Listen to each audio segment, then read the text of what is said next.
So yan sir, meron kami aircon na tayong G-Tor na dasing na ang G-Tor. problema talaga sa aircon, walang lamig. Yan, mahina. Lower lang meron guys, So hangin ito lang. yan sir, binasa ko na yung So, yan. gauge. Tingnan natin yan So sa ating yung gauge niya. So prion niya, pa na sir. meron ba? Ayan, meron Kasi karga ito guys. mababa. So, So yan, nasa mga yung karga niya 20. guys. Nasa Ayan. mga 30 to Lamig. 200. So ang Yan point guys, sir, oh. yung So tingnan expansion ko valve, kung okay isang pa problema. ang Ayan. lamig niya So, sa ito, sir, ating normal low na side. yung kanyang So sakto naman yan guys. Ibig sabihin hindi ito Karga. naglalamig Ayan, ang sir. ating unit na dashing dahil sa ating expansion valve. Yan. So ito na yun sir, tinanggal ko yung kanyang expansion ko na valve. guys. Pag madala na guys, hindi ko na pinakikita kung paano nyo isang guys. Ayan, So basic lang yan guys, DIY. Ayan. So tignan nyo naman So, guys, marumi, ayan sir. ang marumi talaga. Yun sa O ito yung sa nagpo-post sa Kanya, ating guys. valve niya.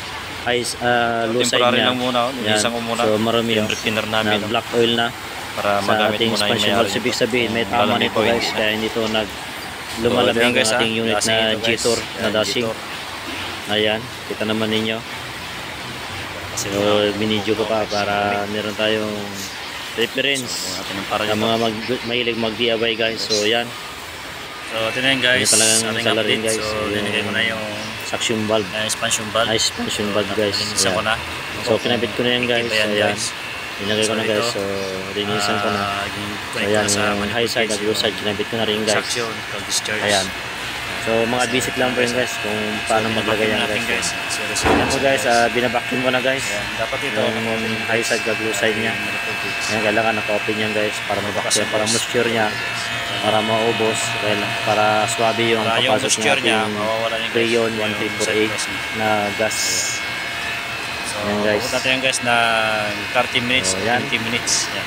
Okay na yan guys. Okay na yan guys. Para makapasok natin After 30 minutes, 5 minutes, natin pwede na yan kung guys. meron siyang leak. Yan, Yan. close ko na yan guys. Close na So yan. naka natin na yan kumagtas guys. ito. Kumagtas ang ibig sabihin Nakasara na merong yan, leak. nakasarado Kung na. Pag sumagtas ito sa tumas yung gas, ibig sabihin yung high isang side. leak.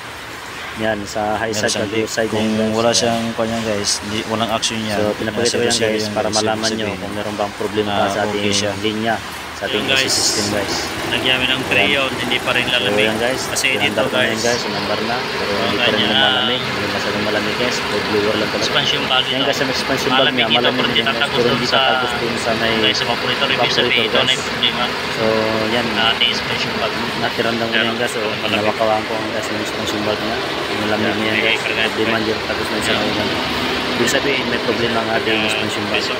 So ganun lamang po basic ating pagdidiagnose po guys. So sana maraming nakatulong Guys, po guys sa aking sa loob. manunood sa Marius Garage lang po. DIY lang po to guys. Ayan, sana meron kayong natutunan guys. Aking game lang araw nito sa ating talaga G-Tor na dashing. So positive talaga, sarap talaga yung Ng expansion valve. 2024 model. Punan. Yan guys. Yan, hangin lang. So wala talaga guys. Ayan, maraming salamat po.